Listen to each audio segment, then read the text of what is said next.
What's going on, everybody? Happy Friday. Welcome to episode number 172 of Murph's Boston Sports Talk. I am your host, James Murphy, aka Murph, and I'm I'm like at a loss of words really going into this episode because yeah, we could talk about the Bruins and them playing well, hitting a couple speed bumps here. We could talk about the Celtics and their West Coast trip and hitting a couple of bumps here and there. But at the end of the day, I still believe the Patriots at the forefront of Boston news coverage right now, obviously because the season is in full swing, coming to a close in a matter of weeks. Red Sox and their disappointment of an offseason, I'd say, is a bigger story right now, at least locally, for us fans of these Boston sports. So I want to dive into, of course, the Patriots and talk about their Sunday evening, because it's not Sunday night no more because they got flexed out, their matchup against the Raiders in Las Vegas on Sunday. Of course, I want to talk about the Red Sox and just kind of circle back on a couple of those points that I talked about last week and, of course, the week before with everything kind of collapsing right in front of our eyes. It's tough, it's difficult, but you know what? Thank you guys so much for joining me for today's episode. Thank you so much for downloading, listening, and enjoying on all audio platforms such as Spotify, Apple, Google Music, or Google Podcast, Amazon Music, Stitcher, Radio Public, wherever you can find your podcast. You can find Murph's Boston Sports Talk. It's a great thing. It's everywhere, literally every streaming platform. But of course, if you're listening to this on YouTube, thank you so much for clicking on the video. Please make sure you smash that thumbs up button. Comment down below and subscribe to the channel if you're new or have not considered subscribing just yet. Where do I even begin with this episode? I think I kind of want to just really flush the drain and finish my thoughts about the Red Sox in this offseason because there's really not much that we're going to be talking about moving forward with the exception of any Rafael Devers news in terms of a potential signing, a potential trade, or maybe even smoke about a deal being done. Who knows? But the Red Sox over the past week introduced Kenley Jansen and Yoshida Matsuzaka. What's his last name again? Masataka. There we go. And listen, good for them. Good for them. They got the deal they wanted, or the best deal that they thought was available. It's a great moment for them. I'm not trying to take anything away from Kenley Jansen and Matsuzaka. Not trying to take anything away from them in their moment of shine, a moment of fame of being introduced into the organization. But what I am going to take away is the fact that the Red Sox are trying to make a big deal about this, and they're trying to mend the wounds of losing Xander Bogaerts. Now, in a vacuum, Xander Bogaerts is an exceptional hitter, but is he a top 5 player in the MLB? No. Is he a top 10 player in the MLB? No. Top 25? I mean, if we're going to consider pitchers, probably not. But if we're just going to look at hitters, then I would say so. So it's going to be really hard for any team to replace a top 25 player that they lose. And especially a fan base here in Boston and New England who are very critical, who are very vocal, and aren't afraid to voice their opinions, whether it's good or bad. And trust me, I myself, people here at the shop, other fans of the Red Sox have voiced their negative opinions about losing Xander Bogaerts. And again, Red Sox aren't going to sit here and mope about it, of course. They're going to try to move on like nothing happened, or at least something minor happened, because of the potential backlash that they would receive. And the backlash that they are receiving from me, from radio stations, reporters, fans again, media coverage, just anything in general. I really want to believe in this ownership group who delivered us 4 World Series championships since they took over. 2004, breaking the curse after 86 years. 2007, 2013, of course, and 2018. But sitting here in this chair, recording this episode, it's hard for me to understand and look positively at the direction of this club. I love the Kenley Jansen signing. I love bringing in Jolis Rodriguez and Chris Martin into the bullpen. I love the bullpen additions. You're doing a great job there. I said that last week, and I'll say it again. Not taking that away. Those are good moves. Matasaka, overpayment possibly. You lost Bogarts. You didn't re-sign Schwarber. You traded away Renfroe. It's just there's so many questionable moves. And I haven't even talked about the breaking news from, I think it was yesterday. And it was the Red Sox designate for assignment, also known as DFA, Jeter Downs. Now, for those that may not know, or I'd assume that a lot of people do know, Jeter Downs was one of the 3 pieces that you got back from the Dodgers in the Mookie Betts trade. It was Alex Verdugo, Connor Wong, and Jeter Downs. Now, listen, DFA does not mean he's officially off the team.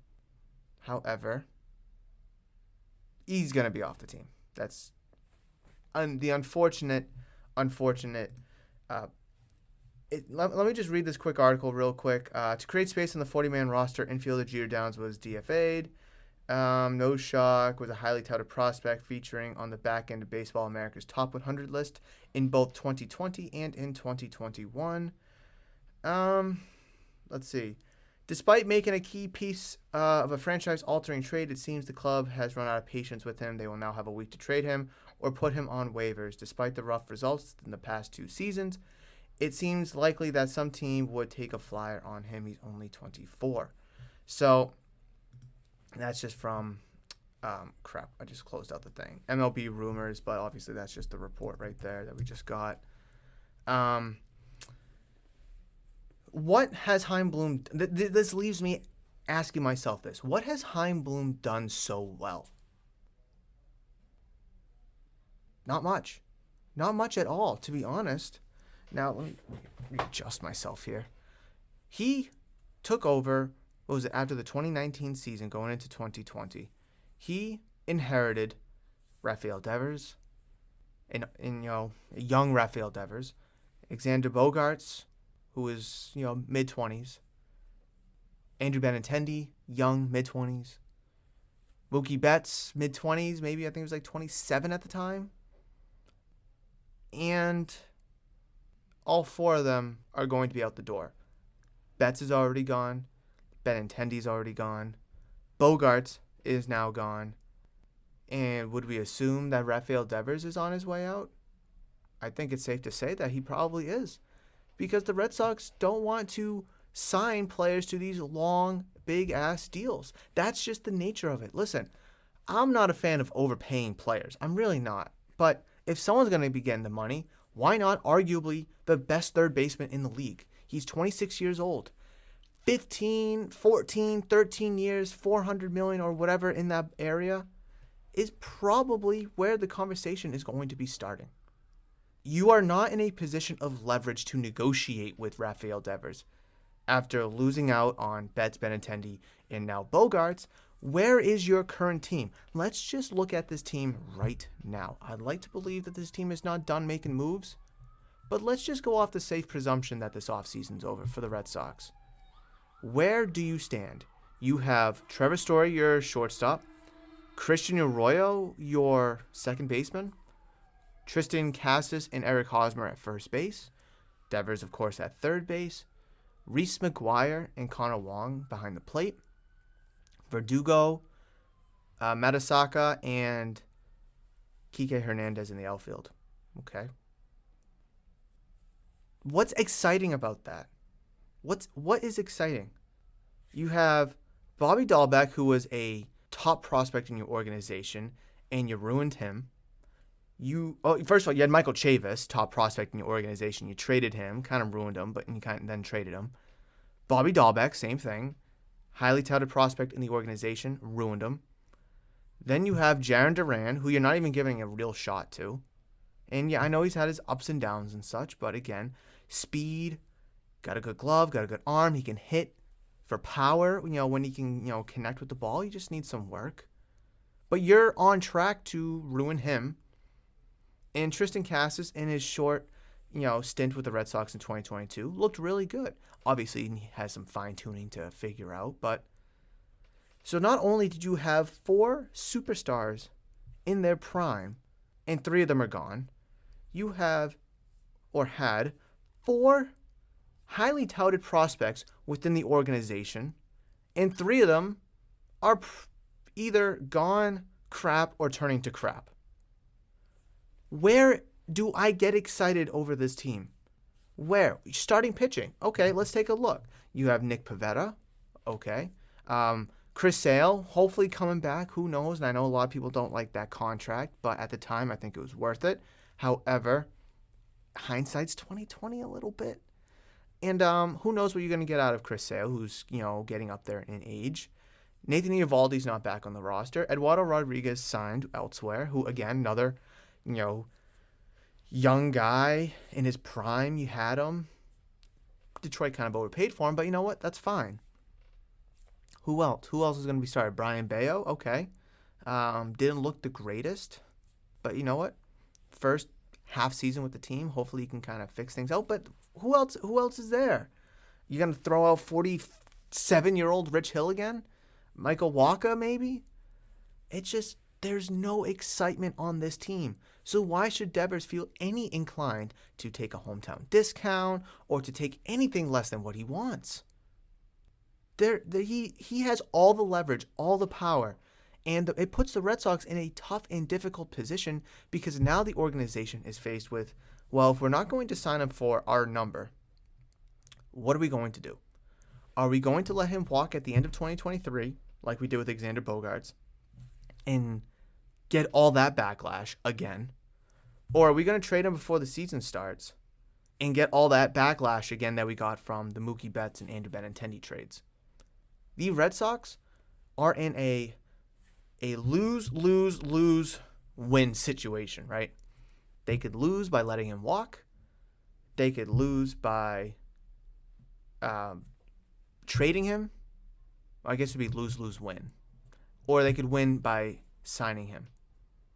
That is the only way that the Red Sox can mend in any way, shape, or form this offseason is by signing Devers very soon. Because let's say he's traded. And if the Red Sox aren't going to give him his number, there's no point in having him on this team in 2023. I hate to say it, guys. I love Devers just like the next person. I love Bogaerts, I loved Benintendi, and I love Betts. Just like we all did. But we have to ask ourselves, at the end of the day, what is the point of having him on our team? And just having him walk at the end of the next season and get nothing in return? There's no point. There really isn't. I'd love Devers to be here for the next 10 years. I'd love Bogaerts to be here for the next 7, 8 years. I would have loved Betts to be here for the next 10 years. It's just, I just don't understand where we can go from here if you're the Red Sox and try to please everybody. Again, you give Devers what he wants, you'll please the fans. You'll please Devers. But if you trade him, all hell will break loose.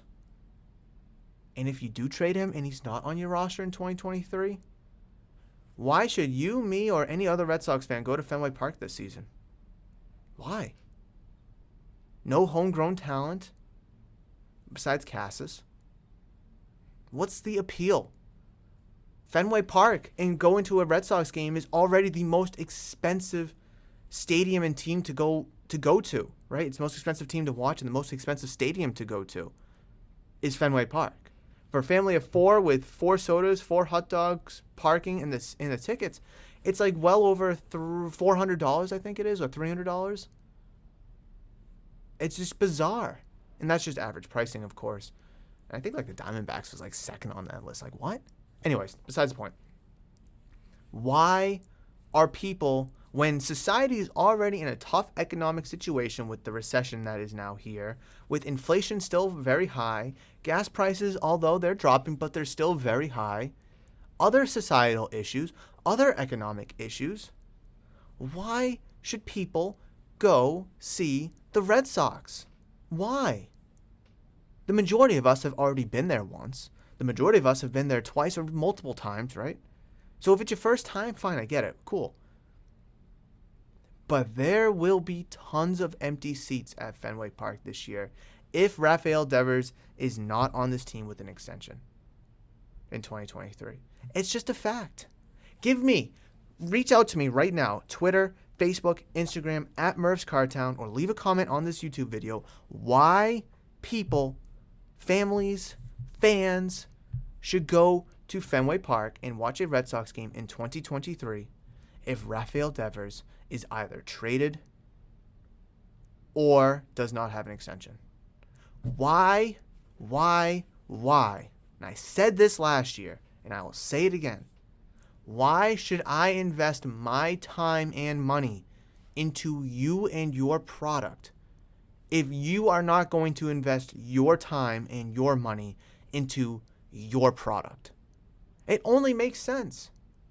It only makes sense. Consistency. Here at the shop, I try to buy as much product and as many good cards as possible for people because I want to invest the shop's money and the shop's time into getting that cool box or that cool graded card or that awesome auto.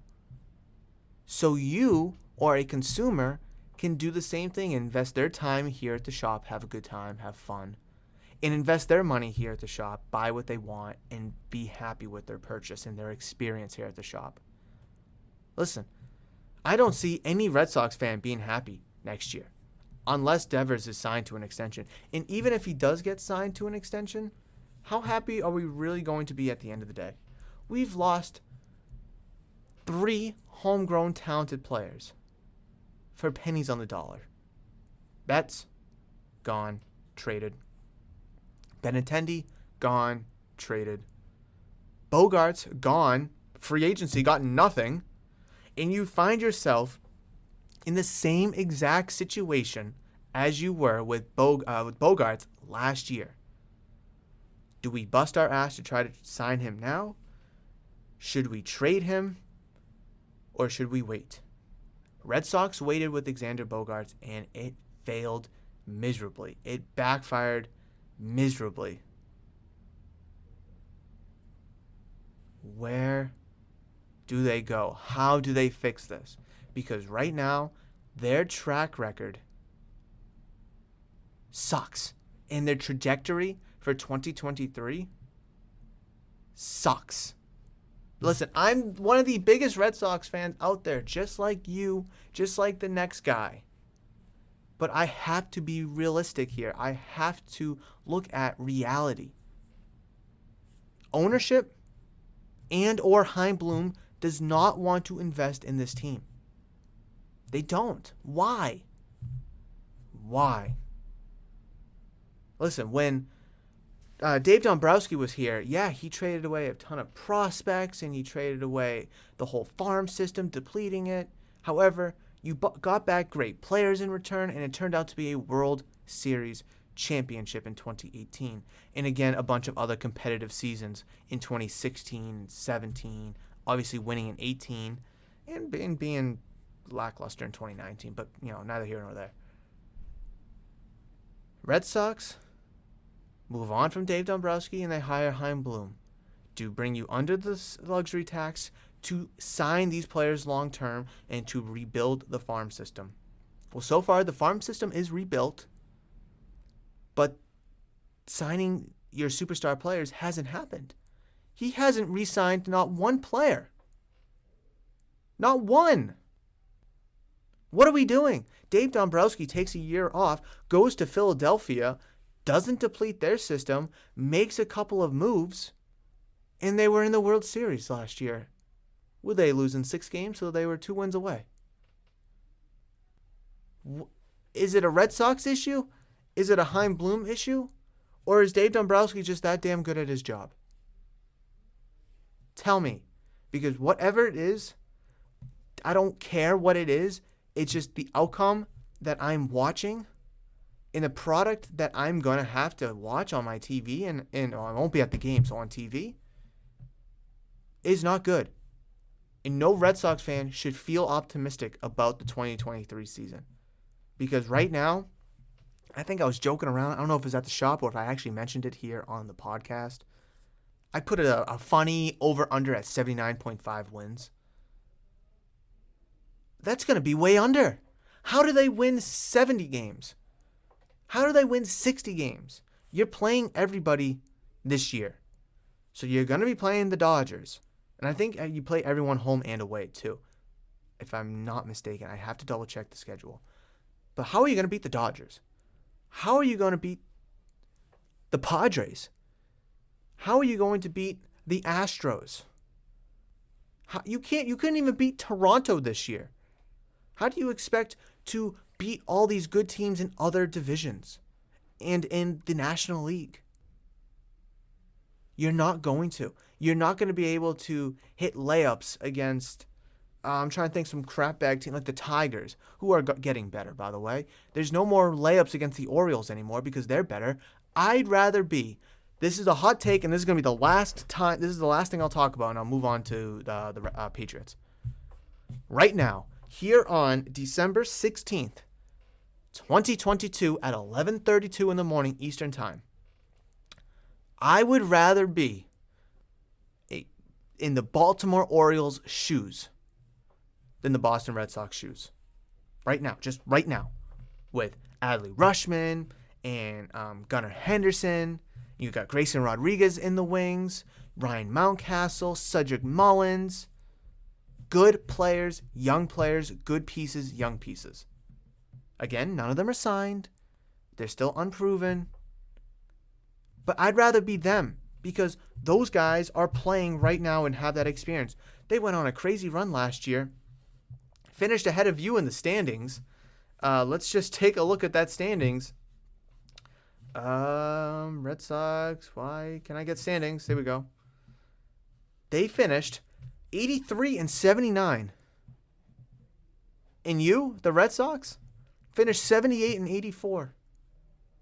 Where was my over-under for the Red Sox in 2023? 79 and a half games. That was with Devers, Bogarts, Martinez, Eovaldi. And without Bogarts, Martinez, Eovaldi, as of now, on those two. And possibly with or without Devers, who knows? You already finished worse than my over-under for next year. If you want to hit that over and make money, you need the Red Sox to win 80 games. How are they going to win 80 games with the current roster that they have, where they're going to be playing the Orioles, the Rays, the Blue Jays, the Yankees, who all finished above 500, all impressive seasons in their own right. The Rays, meh, but whatever. When you're going to be going up against the Braves and the Mets, the Phillies this year, who are the defending National League champions, the Cardinals, who got better, the Dodgers, the Padres, the Giants, who even got better. You're not, because you have to play those teams this year. I would rather be right now the Baltimore Orioles than the Boston Red Sox. Sorry, that's just a fact. Whether you agree with me or not, let me know. I'd love to know if you agree with me. Or maybe I'm just blowing smoke and I'm making absolutely no sense. And there is a silver lining and there is a path to success for the Red Sox in 2023. But I don't see it.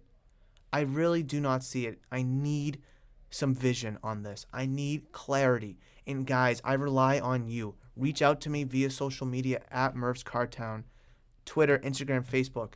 Let me know, Murph, this is the vision to 2023 being successful. This is how the Red Sox can do it. Drop a comment down below on YouTube if that's where you're watching this episode. Murph, if they do this, this, and that, or look at this nucleus that they now have. This is how they have success. And if you can talk me into it, I'll entertain it and I'll buy it. Because right now, I am parched, I am dry, I'm chapped, and I'm hopeless for a successful Red Sox 2023. And I wasn't kidding. I am actually parched. My lips are chapped. Sorry, I'm just drinking a little water here. That rant was something else. But it's all true, guys. It's all true. And I mean it from the bottom of my heart. Like, I'm not trying to be mean and a Debbie Downer and a pessimist. I'm really trying to have faith in this team. But the ownership right now and the upper management, it's so hard. It really is so hard. But that's going to be it for the Red Sox. And I do want to talk about the Patriots because the Patriots, I have to get something off my chest. And it's not a little bit of water that I may have spilled. Patriots. I've been so... Well, that was weird. Sorry, I had someone knocking on my door, so I had to see who it was, and it was a guy, with Poland Springs. I told him to come back because I'm busy. Shop's not even open right now. I'm recording Murph's Boston Sports Talk. Friday mornings are reserved for Murph's Boston Sports Talk, so I was like, you don't have to come back. A, I'm closed. B, I'm busy. And obviously I'm not going to be interested in Poland Springs because I just have my jugs of water that I bring. Anyways, I digress. I've been very, very harsh on the Patriots this year. Very, very harsh. I think that is something we can all kind of agree with, right? I feel like whether it's here on the podcast, here at the shop, wherever, I've been very critical and very harsh about the Patriots, and deservingly so. They deserve every bit of it. However, I still don't see the Patriots being successful in the playoffs, especially with Matt Patricia calling the plays and being, the pseudo-offensive coordinator, Joe Judge being the quarterback's coach. Very pessimistic about the Patriots' 2022 future, right? From today moving forward.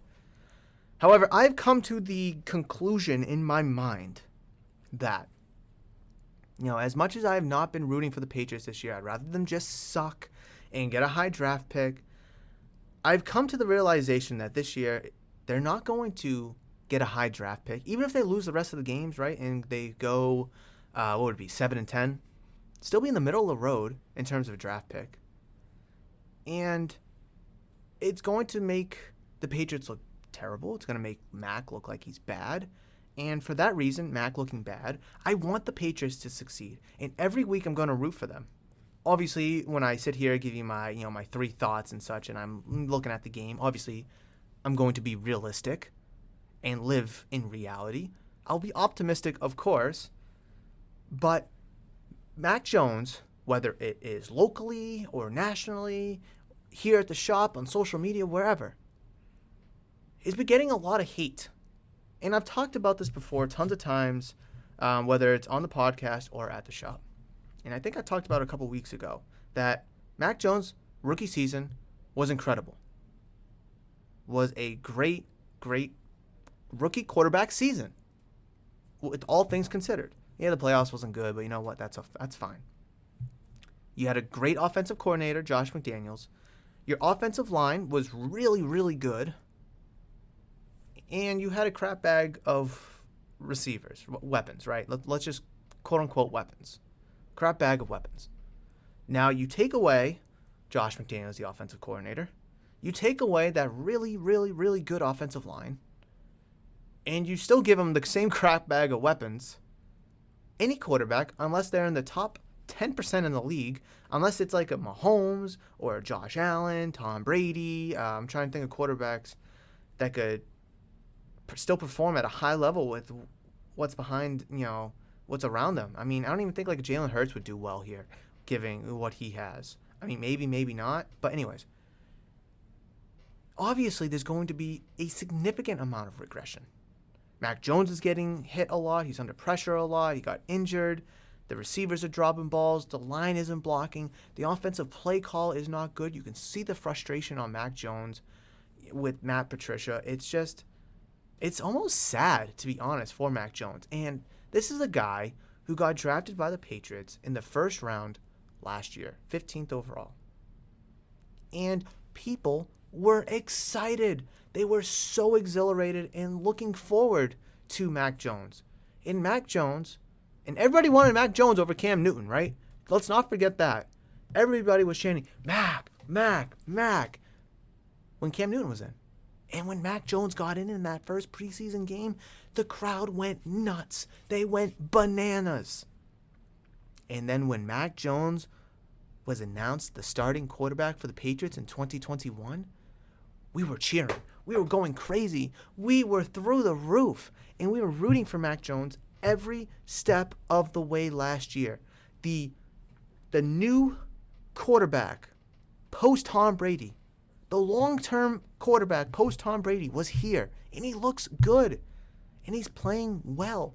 Over 3,000 yards, touchdown interception ratio could be a little bit better, but you know what? For a rookie, it looked really good. Made the Pro Bowl, albeit a replacement, but still, they could have picked anybody, but they picked him, and he even led you to a playoff appearance, albeit got blown out, wasn't the greatest, but still, rookie quarterback led you to the playoffs. He got that experience in Buffalo in a hostile environment. I think 2021 was a win across the books. Check, check, check, check, check, check, check, across everything. Now, here in 2022, he sucks. We want him gone. We want Bailey Zappi. Trade him. Just get rid of him. Why? Bench him even. Why? It is the same guy who was the most NFL-ready quarterback out of the group of 5 last year in last year's draft, who had the highest floor out of them, who performed the best by a mile out of them, who you could probably still argue is probably the best performing quarterback. I know, probably Justin Fields. I just don't get it. You take away arguably the best offensive coordinator in football, right? Josh McDaniels, by far up there. Say what you want about his head coaching career, but as an offensive coordinator, he's pretty damn good. You take away Shaq Mason, you take away Ted Karras, and Isaiah Wynn just keeps getting worse every year. Trent Brown sucks this year. I just... And then you give him the same crap bag of receivers. You do. I mean, yeah, the receivers shouldn't make the quarterback, but the receivers definitely help the quarterback, right? I mean, picture a world where Patrick Mahomes never had Tyreek Hill or, 2022. All right, we'll take away Travis Kelce then. And, I think, Mahomes takes a step back if you take Kelce and Tyreek Hill off of those teams in his early career. Those early years when they were making it to the AFC title game and they lost against the Patriots, but they won the Super Bowl the following year. You take away both of those guys off of that team from him, and I don't think they look nearly as good. I mean, I like what I see from Patrick Mahomes now without Tyreek Hill, what he's doing with the other receivers, but he still has Travis Kelce. You take away Gronk and Edelman and Amendola, who was good, but then he sucked and he got good, but you take all those guys away from Tom Brady, who, by the way, never really had a true number one receiver outside of Randy Moss. And don't say Wes Welker, because he wasn't that good before he got to New England. Randy Moss was older, albeit Hall of Famer, legend, superstar, number one by a mile, but still, only really true number one that he's had up until he got to Tampa Bay with Mike Evans. Gronkowski was an unworldly tight end, don't get me wrong. Exceptional GOAT tight end. In and out of the lineup, again, tight end. I'm just trying to think. I mean, Josh Allen was taking steps and strides to being better before Stephon Diggs got to Buffalo, but I really do believe with Diggs in Buffalo, that really significantly helped Josh Allen just take off, right? Just absolutely take off. I think A.J. Brown's helping Jalen Hurts a zillion, right? Justin Jefferson's obviously helping Kirk Cousins look as good as he is. Dak Prescott with CeeDee Lamb, and obviously you want to point to Michael Gallup and Amari Cooper when he was there. So it's a team effort on offense. It's not just one player. You take away from Jalen Hurts, A.J. Brown, Devontae Smith, Dallas Goedert, who's been out for a lot this year, but let's take him away. He's not in the MVP running at all. He's not. So, when you don't give Mac Jones Nelson Aguilar and Kendrick Bourne, I'm not saying go out and get a number one receiver, because they don't grow on trees. But maybe that 21st pick in the draft, maybe you do take a receiver. Christian Watson's looking pretty good. Sky Moore has a lot of potential. Maybe you could have traded up and got probably not London, but maybe you could have snuck in, moved up a bunch and gotten like a Wilson or an Olave Jameson Williams, maybe. I don't know. But, like, it is underwhelming. And it is wildly bizarre. The complete flip-flop in Patriots Nation. Guys, us, Patriot fans, have turned our back on Mac Jones so fast. I just need you guys to realize it is not his fault. Or not entirely his fault, right? Obviously, again, team sport, team game. You know, one loses, we all lose, right? So obviously some credit has to be thrown, some blame has to be thrown at Mac Jones. He is the one throwing the ball at the end of the day. But come on, like, can we just point to Matt Patricia and the rest of the offensive coaching staff that is around Mac Jones, or the lack of weapons that Mac Jones has, the lack of offensive protection that he has, before we put the blame on Mac Jones?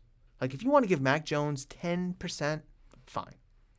You give 50% of it to Patricia. You give 25% of it to the the offensive line. The other 15% to the protection, and then 10% to Mac Jones, or however you want to divvy it up. But Mac Jones does not deserve more than 10% of the blame. Just a fact. I'm sorry. But really quickly, because I got like 10 minutes before I have to open the shop.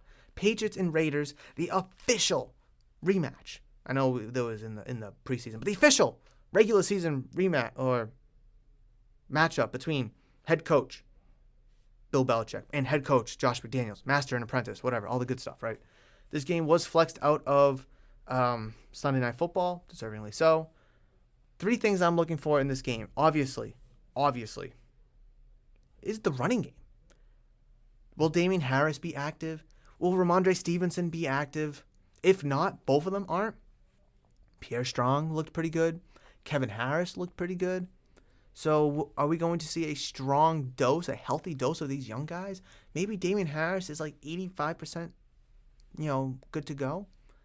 He'll probably play some, but I think those younger running backs are going to get really an inflection of playing time, on Sunday night. I really do. Especially if Ramondre Stevenson's out, even if he's able to play, let's say, are you really going to want to run him into the ground? I wouldn't. So number 1 is definitely the running game and how it is going to look. Number 2, can the defense step up and play, right? You were able to slow down the Cardinals. Oh, wait, Cardinals didn't have Kyler Murray all but 3 snaps. So Derek Carr, underperforming season, but still very good. You have Devontae Adams on the other side. You got Zach Ertz, Marquise Brown. So, I am naming Cardinals receivers. Oh my God, I'm looking at the Cardinals and I'm like, oh yeah, the Raiders have Marquise Brown, sorry. The Raiders, Devontae Adams, Hunter Renfro's been injured, Darren Waller's been injured, so there's a lot of players on the Raiders side that is stepping up, like Mac Hollins and Foster Marneau, getting some big, a lot of playing time and making some big plays. So are you going to be able to neutralize those guys and the success that they're having, all while trying to slow down Devontae Adams, who is the best wide receiver in the game when he's right? And for the past month or so, he's definitely looked like the best wide receiver. So the defensive scheme and the defensive play calling is going to be very interesting, because you got to slow down the number 1 receiver in the league, and then you got to also try to find ways to slow down these other guys who are playing well, all while slowing down Derek Carr, who's pretty good quarterback, I think, in a vacuum. But I didn't even talk about Josh Jacobs, who is the number 1 running back, at least fantasy-wise. So how is that all going to work out? So the defense has a lot on their plate for sure. Even with Darren Waller being out, Hunter Renfrow being out, it's going to be a very interesting afternoon or evening for the Patriots defense. And number 3, I feel like this is a no-brainer, but the offensive play call. I don't care I don't care what Mac Jones looks like. I don't care what the receivers look like or the running backs look like. How does the offensive play call look? Are they calling good plays? Are they executing good plays and such? Are they able to just go out, put points on the board, and not have to rely on their defense so much? I'd love to see that. And, obviously sitting here next week, am I going to be talking about Matt Patricia and offensive play calling, or is he going to actually have a good day calling plays and make Mac Jones and the offense look good? It is going to be a wild, wild Sunday for a bunch of different reasons. But again, Those are my three things that I'm looking forward to in this game. How the running game is going to look with that running back room very depleted. How is the defensive play calling going to look with Adams, Jacobs, Carr, Matt Collins, Foster Marneau, and the Raiders having two superstars, a middle-of-the-way quarterback, and then some lower tier but playing well weapons, right? Marneau and Matt Collins. And then number three, of course, that I just talked about is the offensive play calling. I just want to see how it looks. I just want it to look good. That's all I'm looking for, is offensive play calling to look good. Shouldn't be that hard, right? But that is going to wrap it up for today's episode. It was actually, right on point, in terms of where I was looking. I was looking for this episode to be around that 40 or so minute mark, and I feel like I hit the nail on the head there. But guys, ladies, gentlemen, boys, girls, thank you so much for listening to this episode number 172 of Murph's Boston Sports Talk. I really appreciate you downloading, listening, and enjoying on Spotify, Apple, Google, Amazon. Wherever you listen to your podcast, you can find Murph's Boston Sports Talk. So thank you so much for downloading, listening, and enjoying. But if you're listening to this on YouTube, thank you so much for clicking on the video. Please make sure you smash the thumbs up button if you enjoyed today's episode. Comment down below, as I can't wait to read and reply to any and all comments. And of course, please consider hitting that giant red subscribe button, as I would greatly appreciate the love and support. Guys, you can reach out to me at Murph's Cardtown on Twitter, Instagram, and of course, Facebook. But that is going to do it for this episode. Enjoy the weekend. Enjoy your week. First round of fantasy playoffs this week. Good luck if you're in. And if you're in the consolation bracket, you guys suck. But enjoy this week. I will catch you for episode number 173 next Friday on Christmas Eve. See what I did there? I'm just trying to have fun, guys. You guys know that I love you, and I will always see you.